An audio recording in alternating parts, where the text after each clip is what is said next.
ॐ भूर्भुवः स्वः तत्सवितुर्वरेण्यं भर्गो देवस्य धीमहि धियो यो नः प्रचोदयात्। भजन और पूजन की भांति, स्वाध्याय और सत्संग की भांति दो और भी पूजा परक, उपासना परक आध्यात्मिक प्रयोग हैं जो आपको करने ही करने चाहिए। एक का नाम है चिंतन और एक का नाम है मनन। चिंतन और मनन के लिए किसी कर्मकांड की ज़रूरत नहीं है, किसी पूजा विधान की ज़रूरत नहीं है और किसी समय निर्धारण करने के लिए भी ज़रूरत नहीं है। अच्छा तो ये हो कि आप सवेरे का समय ही इन सब कामों के लिए रखें। अध्यात्म के लिए इस समय सबसे अच्छा प्रातः काल का है। दूसरे कामों के लिए भी प्रातः काल का समय है। सबसे अच्छा समय है, अगर 24 घंटे में कोई है तो प्रातः काल का है। और प्रातः काल के समय को आप जिस भी काम में लगा देंगे उस काम में आपको बड़ी प्रसन्नता भी मिलेगी और सफलता मिलेगी। इसलिए चिंतन और मनन की एकांत साधना के लिए अगर आप प्रातः काल का समय निकाल पाएँ तो बहुत अच्छा। कदाचित प्रातः काल का समय निकालना आपके लिए संभव न हो तो फिर आप ऐसे करें कि और भी समय निकाल लें। सुविधा का समय जब कभी भी आप ये देख पाएँ कि एक आधा घंटा 15 मिनट का समय कोई ऐसा निकलता है इसमें आप शांत हैं। शांत होना ज़रूरी है चिंतन मनन के लिए। भाग दौड़ में रास्ता चलते फिरते जब कर लेंगे नहीं, ऐसे मत कीजिए। चिंतन मनन के लिए ऐसा संभव नहीं है। ऐसा स्थान होना चाहिए जहाँ कि आपके बाहरी विक्षेप उत्पन्न होते हों और आपका मन एकाग्र और शांत हो जाता हो। इसके लिए कोई मुनासिब एकांत का स्थान मिल जाए तो और भी अच्छा। न मिल जाए तो आप आंखें बंद करके भी कहीं बैठ सकते हैं जहाँ कोलाहल रहे। तो आंखें बंद कर देंगे तो भी गुफा हो जाती है। गुफा में चले जाना, शांत एकांत के स्थान में चले जाना भी एक बात है। लेकिन अगर वैसा संभव न हो तो आप आंखें बंद कर लें। आंखें बंद करना भी एक काम है। आंखें बंद करने से भी बहुत बहुत काम हो सकता है। तो आप आंखें बंद करके अपने आप को एकांत में समाया हुआ सीखें। सब दुनिया बंद हो गई, सारी दुनिया दिखना बंद हो गई। आपके भीतर ही भीतर का दिखता है, बाहर न कुछ है न कोई दिखता है। इस तरीके से भी काम चल सकता है। इस चिंतन और मनन के अभ्यास के लिए आप कभी बैठ जाएं, थोड़ी देर शांत से बैठ जाएं। ये समझें हम अकेले हैं, अब कोई हमारा साथी और सहकारी नहीं है।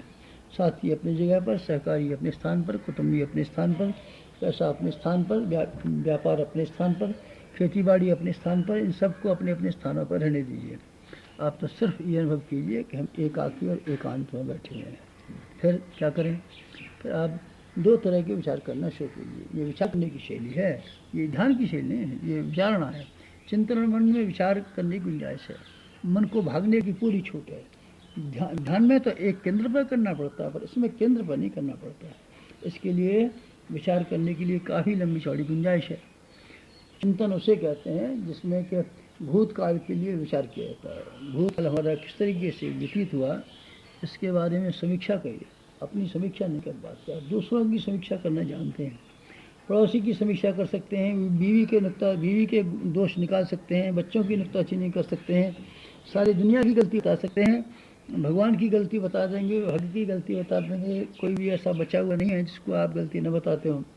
लेकिन अपनी गलती तो आप विचार भी नहीं करते।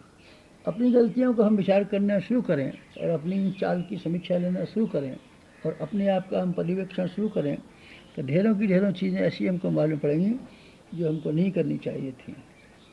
और ढेरों की ढेरों ऐसी चीज़ें मालूम पड़ेंगी आपको जो इस समय हमने जिन जिन कामों को, जिन बातों को अपनाया हुआ है उनको नहीं अपनाना चाहिए था। ये कोई विचार आता है नहीं। मन की बनावट कुछ ऐसी विलक्षण है कि अपना सो अच्छा, अपना सो अच्छा, बस अपना सो अच्छा, ये बात बनी रहती है। अपना स्वभाव भी अच्छा, अपनी आदतें भी अच्छी, अपना विचार भी अच्छा, अपना चिंतन भी अच्छा, सब अपना अच्छा, बाहर वालों पर गलत। आमतौर से लोगों की ये मनोवृत्ति होती है। ये मनोवृत्ति बहुत भयंकर है। आध्यात्मिक उन्नति में तो इसके बराबर अड़चन डालने वाला और दूसरा कोई व्यवधान है ही नहीं। इसलिए आप पहला काम वहाँ से शुरू कीजिए कि आत्म समीक्षा से। एकांत में चिंतन के लिए जब आप बैठें तो आप ये विचार किया कीजिए हम पिछले दिनों क्या भूल करते रहे, रास्ता भटक तो नहीं गए, भूल तो नहीं गए। इसीलिए जन्म मिला था क्या? जिस काम के लिए जन्म मिला था वही किया क्या? पेट के लिए जितनी ज़रूरत थी उससे ज़्यादा कमाते रहे क्या? कुटुंब की जितनी जिम्मेदारियां पूरी करनी चाहिए थी उसको पूरा करने के स्थान पर अनावश्यक संख्या में लोग बढ़ाते रहे क्या? और जिन लोगों को जिस चीज़ की ज़रूरत नहीं थी उनको प्रसन्नता के लिए उपहार रूप में लाते रहे क्या? क्यों? वजह क्या? ये सब ये गलतियां हैं। इसी तरीके से अपने स्वास्थ्य के लिए जो खान पान और आहार विहार जैसा रखना चाहिए था वैसे रखा क्या? चिंतन की शैली में जिस तरह की शालीनता का समावेश होना चाहिए था वो रखा गया क्या? न हमने शरीर के प्रति अपने कर्तव्यों का पालन किया, न अपने मस्तिष्क के प्रति कर्तव्य को पालन किया, न अपने कुटुंबियों के प्रति कर्तव्यों का पालन किया। कर्तव्यों की दृष्टि से हम बराबर पिछड़े हुए चले गए। जहाँ जहाँ पिछड़े हुए चले गए उन सबको एक बार की विचार कीजिए। क्यों? विचार करने से क्या फ़ायदा? ये फ़ायदा है, गलतियाँ समझ पाएंगी तो सुधार की भी गुंजाइश पड़ेगी। गलतियाँ समझ में ही नहीं आएगी तो आप सुधारेंगे क्यों?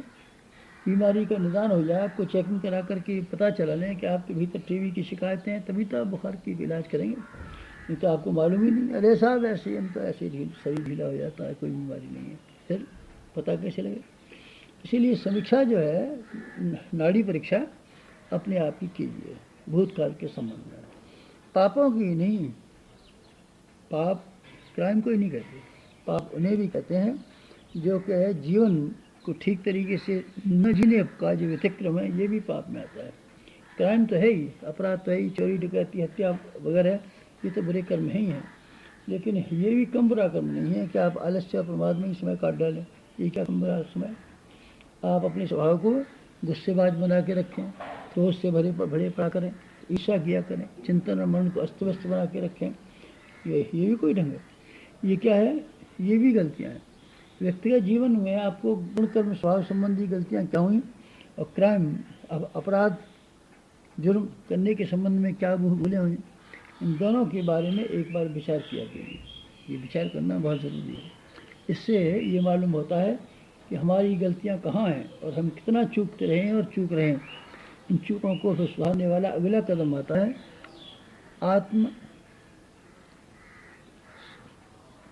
आत्म परिष्कार। आत्मनिरीक्षण के बाद में आत्म परिष्कार का दूसरा नंबर आता है। सुधार कैसे करें? सुधार में क्या बात करनी होती है?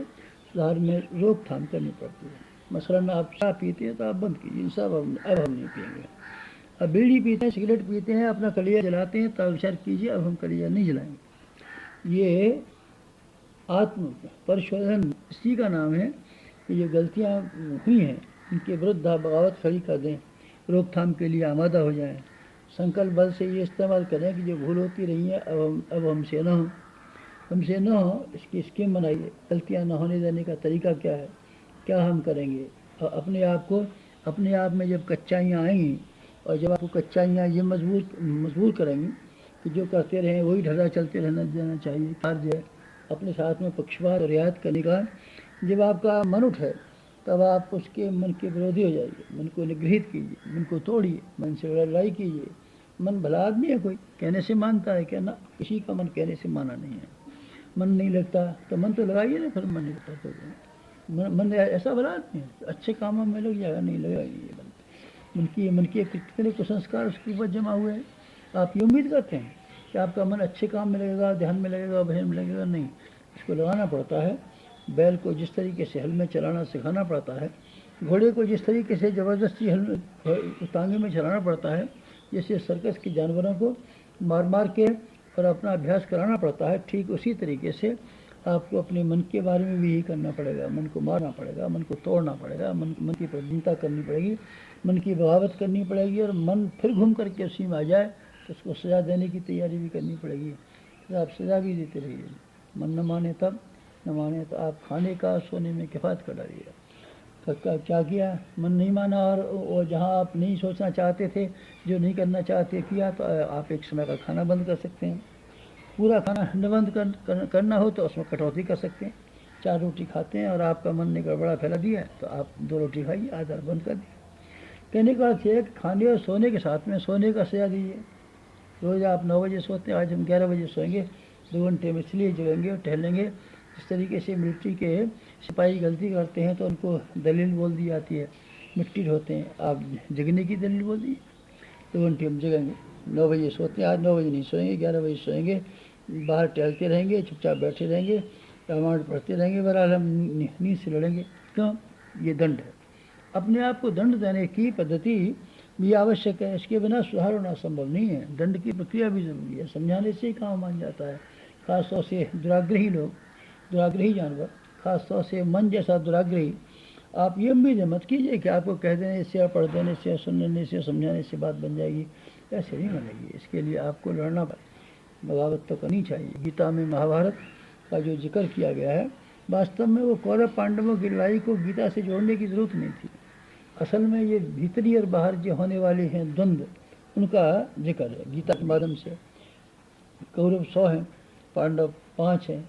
हमारे विवेक के, विवेकशीलता के आधार 5 हैं, कोष पंच हो। और बुराइयाँ कितना कहने का, 100 कौरवों से भी ज़्यादा हैं, अक्षौणी सेना के बराबर हैं। इनसे बगावत करने वाली बात करनी चाहिए। आत्म सुधार इसी का नाम है, आत्म परिष्कार इसी का नाम है। आत्मनिरीक्षण और आत्म परिष्कार अथवा परिशोधन, ये दो कार्यों को मिला देने से चिंतन की प्रक्रिया पूरी हो जाती है। और ये भूतकाल से ताल्लुक़ रखती है और ये वर्तमान से ताल्लुक़ रखती है। वर्तमान से इसलिए कि उस आधार पर आपको न्याय निर्धारण करना पड़ेगा, नए फैसले उसी आधार पर तो करेंगे। गलतियाँ कहाँ होती रही हैं इसी को समझ करके तो सुधारेंगे।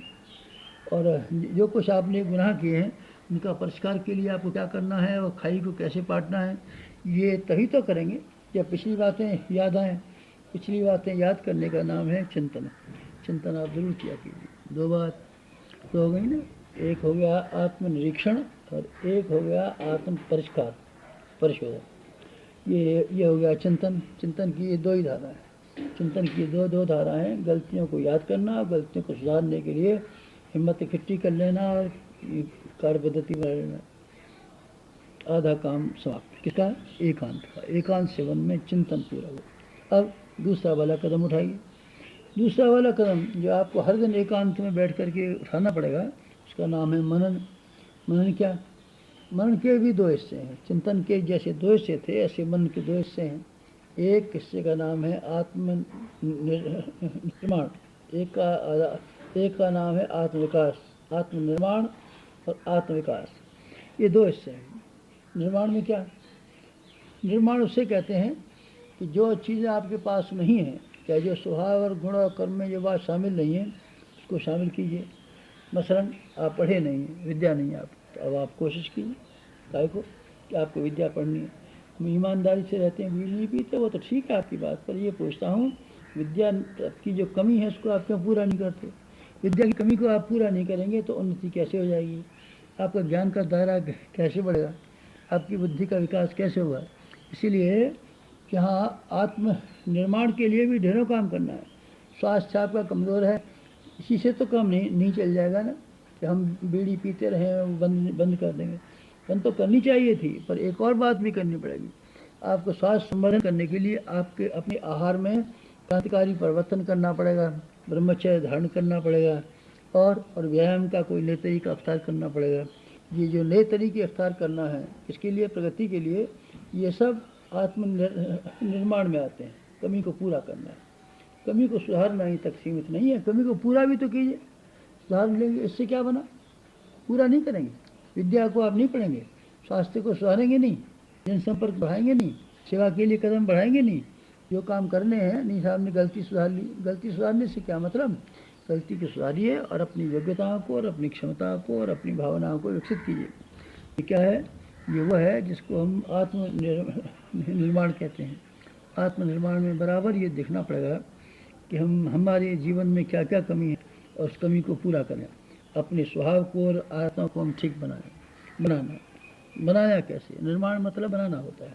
अपने आप को बनाइए, अपने स्वास्थ्य को बनाइए, अपने व्यक्तित्व को बनाइए, अपने चरित्र को बनाइए, अपने स्वभाव को बनाइए, अपनी कार्यशैली को बनाइए, हर चीज़ बनाइए। और इस बनाने के अलावा एक और भी ध्यान रखिए, अब अपने कुटुंब को बनाइए। बनाना उसमें भी समार है। निर्माण केवल अपने आप का, हम अपने आप में संत बन जाएंगे और रामायण पढ़ेंगे और हम मिठाई नहीं खाएंगे, आपका कहना तो ठीक है, पर वो भी तो आपका अंग है। आप अकेले थोड़ी हैं, आपको जो कुटुंब है वो भी आपके साथ जुड़ा हुआ है, इसलिए निर्माण उसका भी करना पड़ेगा। अगर आप उसका निर्माण नहीं कर सकते, सारे के सारे आपके घर वाले कमीने, उजड़, मूर्ख, दुष्ट बन के रहेंगे, तो आपकी शांति कैसे स्थिर रहेगी? फिर आप भजन कैसे कर लेंगे? फिर आप अच्छी ज़िंदगी कैसे जी लेंगे? फिर आप मीठे वचन का अभ्यास कैसे कर लेंगे? जब हर आदमी हैरान होगा तो आपको गुस्सा क्यों नहीं आएगा? इसलिए क्या करना चाहिए कि अपना व्यक्तिगत जीवन सुख और शांति में बनाने के लिए अपने कुटुंब और परिवार के बारे में ठीक वही नीति निर्धारित कीजिए जो अपने बारे में है। वो भी तो अपने अंग है ना, जो कुटुंब भी है वो अंग है तरीके से। हाथ है, पैर है, ये सब हाथ तो हम धोएंगे, पैर को नहीं धोएंगे, ये क्या बात, पैर को क्यों नहीं धोएंगे? पैर को भी धोना पड़ेगा आपको, हाथ धोते हैं तो पैर को भी साफ हो। इसी तरीके से अपने व्यक्तिगत जीवन को ही अच्छा बनाना पर्याप्त नहीं है, अपने कुटुंब और परिवार का निर्माण करना भी उसी श्रृंखला में शामिल होता है, समाज का निर्माण भी। इन सब को बनाइए। क्या क्या बना इनका? इनका एक ही बात बनाइए, इनके अंदर भलवन साथ पैदा कीजिए, चैत्र निष्ठा पैदा कीजिए, आदर्श पैदा कीजिए, सत्प्रवृत्तियाँ पैदा कीजिए। संपन्न बन जाते हैं तो, और न बन जाते हैं तो कुछ बनता बिगड़ता नहीं है। गरीबी में भी लोगों ने शानदार जिंदगियां जी हैं, और अमीर रहते हुए भी आदमी ने इतने कलह उत्पन्न किए हैं कि स्वयं मर गया है और दूसरों को मार डाला है। इसलिए संपन्नता की बात मैं नहीं कहता आपसे, निर्माण के लिए मेरा मतलब गुण, कर्म और स्वभाव से। आप इन विशेषताओं को, आप आदमी की शालीनता को और आदतों को और चिंतन की शैली को बदलने के लिए जो कुछ कर सकते हो वो सब कीजिए। परिवार के लिए भी कीजिए। परिवार के पंचशीलों में क्षमशीलता का नाम आता है, सुव्यवस्था का नाम आता है, मितव्ययता का नाम आता है, सहकारिता का नाम आता है। ये सब बातें उसमें आती हैं। आप इन गुणों को स्वयं भी धारण कीजिए, घर वालों को भी कीजिए। ये है व्यक्तित्व के और चरित्र के निर्माण करने का, चिंतन के निर्माण करने का एक शानदार तरीका है। आप उसको किस तरीके से कार्यान्वित कर सकते हैं, इसके बारे में चिंतन और मनन के समय पर जब आप बैठें एकांत में, तो ये विचार किया कि ये तीसरी वाली धारा है, निर्माण वाली धारा। चौथी वाली एक और धारा है जो, जिसे मनन का दूसरा हिस्सा कह सकते हैं, अथवा चिंतन मनन की चौथी वाली कड़ी कह सकते हैं। उसका नाम है आत्मविकास। आत्मविकास, आत्मविकास का क्या मतलब? आत्मविकास का मतलब यह है कि अपने आप का, अपने अहम के दायरे को बढ़ा देना। लोगों का दायरा बहुत छोटा है, खूब मंडूक की तरीके से अपने शरीर को ही अपना मानते हैं। ये नहीं मानते कि हम समग्र समाज के घटक मात्र हैं। रक्त के एक कण की क्या कीमत हो सकती है, आप बताइए। रक्त के सारे कणों का समूह जब मिल जाता है तो ही तो खून का संचार होता है। एक कण जरा सा निकाल लें, क्या ही खाइए बेचारा। संयुक्त होने पर ही बात बनती है। इसलिए आप अपने दायरे को सीमित मत कीजिए। आप संकीर्ण स्वार्थपरता से ऊंचा उठने की कोशिश कीजिए। अपने मैं के स्थान पर हम कहना सीखिए। हम सब, वी, हम सब। अगर आप यही कहते रहेंगे मैं, तो बकरे की तरीके से आप सीमाबद्ध हो जाएंगे और खूब मंडूक की तरीके से एक ऐसे छोटे दायरे में घिरे रहेंगे जिसमें कि आप और आपका कुटुंब बस इतने ही आदमी रह जाएंगे। आपका समाज से अर्थात भगवान से कोई संबंध ही नहीं रह पाएगा। इसलिए अपने आप का दायरा विकसित कीजिए। हम सब के सब हमारे, इस तरीके से विचार कीजिए। आप इस तरीके से विचार कीजिए, आत्मवत् सर्वभूतेषु, सारा संसार हमारे ही समान है, सबके सहयोग से हम जिंदा हैं, और हमारा सहयोग सबको मिलना चाहिए। ये अगर आप विचार करेंगे तो आपको समाजनिष्ठ होते चले जाएंगे, चरित्रवान नागरिक होते हुए चले जाएंगे। देश, धर्म और समाज और संस्कृति के प्रति आप अपना लगाव व्यक्त करने लगेंगे और उनकी समस्याओं को भी अपनी समस्या मानने लगेंगे। ये क्या होगा? ये आत्मा का विस्तार। आत्मा का विस्तार यही है जिसको हम आध्यात्मिक उन्नति के नाम से पुकारते हैं, आत्मिक प्रगति के नाम से पुकारते हैं। यही रास्ता है जिस पर चलते हुए आदमी का पूर्ण लक्ष्य तक पहुँचना संभव है। आपके लिए भी ये रास्ता है, सबके लिए एक ही रास्ता है। अपने आप को दायरा बढ़ा दीजिए। संतों ने यही किया था, महापुरुषों ने यही किया था। वो अपने लिए नहीं जिए, वो समाज के लिए जिए, देश, धर्म और संस्कृति के लिए जिए। सबके दुखों में शामिल हुए, औरों के दुख बटाते रहे और अपने सुख बांटते रहे। अपने सुख को बांट देना और दुखों को दूसरों को बढ़ा लेना, ये कुटुंब की वृत्ति है। आप अपनी वृत्तियों को कुटुंबिक बनाइए, पारिवारिक बनाइए। अपने परिवार को जैसा अपना समझते हैं, ठीक उसी तरीके से सारे समाज को भी समझिए, सारे देश को समझिए, सारी मानव जाति को समझिए, प्राणिमात्र को समझिए, दायरा बढ़ाइए। वसुधैव कुटुंबकम का अपना सिद्धांत है। हमारा कुटुंब बड़ा होना चाहिए, परिवार हमारा बड़ा होना चाहिए। सारे संसार तक हमारी कौटुंबिकता विकसित होनी चाहिए। ये कौटुंबिकता ये है जिसके आधार पर आदमी के सुख और शांति खड़ी हुई है। आदमी को और कुटुंब में से हटा दिया जाए, कुटुंब को अगर से छोड़ दिया जाए, तब आदमी इक्कड़ हो जाएगा और खूनी हो जाएगा और कातिल हो जाएगा और स्वार्थी हो जाएगा। इसीलिए क्या करना होता है? मिल बांट के खाना, हिल मिल के रहना। हिल मिल के रहना, मिल बांट के खाने वाली नीति आपको जीवन में उतारनी पड़ेगी। तो कैसे उतार पाएँ? अपना दायरा बढ़ा दीजिए, दायरा बढ़ा दीजिए। जो चीज़ें आपको अपनी मालूम पड़ती हैं, उनमें प्रसन्नता होती है और उनको आप अपना समझते हैं। लेकिन अगर आप सबको अपना मान लें तब आपको कितना गर्व और गौरव अनुभव होगा। सूरज भी आपका, चाँद भी आपका, सितारे भी आपके, नदी भी आपकी, पहाड़ भी आपके, ज़मीन भी आपकी, सारे इंसान भी आपके, सारा कुटुंब भी आपका, सारा संसार आपका। तो ये दायरा चौड़ा कर लें तब आपकी खुशी का क्या ठिकाना रह सकता है। अभी तो आपने थोड़े से लोगों को, थोड़ी सी वस्तुओं को अपना माना है, उससे भी कुछ न कुछ तो आपको राहत मिलती है, प्रसन्नता होती है। जिस दिन आप सबको अपना मानने लगेंगे और अपने को सबका मानने लगेंगे, तब आप फिर ज़रा देखना तो सही कैसा मज़ा आता है, कैसा आनंद आता है, जीवन में गतिविधियों में कैसा हेर फेर होता है और आपकी प्रसन्नता किस तरीके से ज़मीन से आसमान तक छूने लगती है। ऐसी स्थिति पैदा कीजिए। चिंतन मन के नाम पर आत्मसमीक्षा 1, आत्म सुधार 2, ये चिंतन, और आत्म निर्माण 1 और आत्म विकास 2, 2 मनन और 2 चिंतन, चारों को मिला दीजिए। ये चारों वेदों का सार है। ये चारों दिशाओं से भगवान के बरसने वाले अनुदानों को प्राप्त करने का सही तरीका है। आपकी उपासना में चिंतन और मन की को भी स्थान रहना चाहिए, और न केवल स्थान रहना चाहिए बल्कि उससे मजबूती से पकड़े रहना चाहिए, छोड़ना किसी भी कीमत पर न हो। ऐसा अगर आपका संकल्प होगा तो आप आध्यात्मिक जीवन में तेजी से आगे बढ़ेंगे और वो लाभ प्राप्त करेंगे जो अध्यात्मवाद के क्षेत्र में प्राप्त होते हैं। 100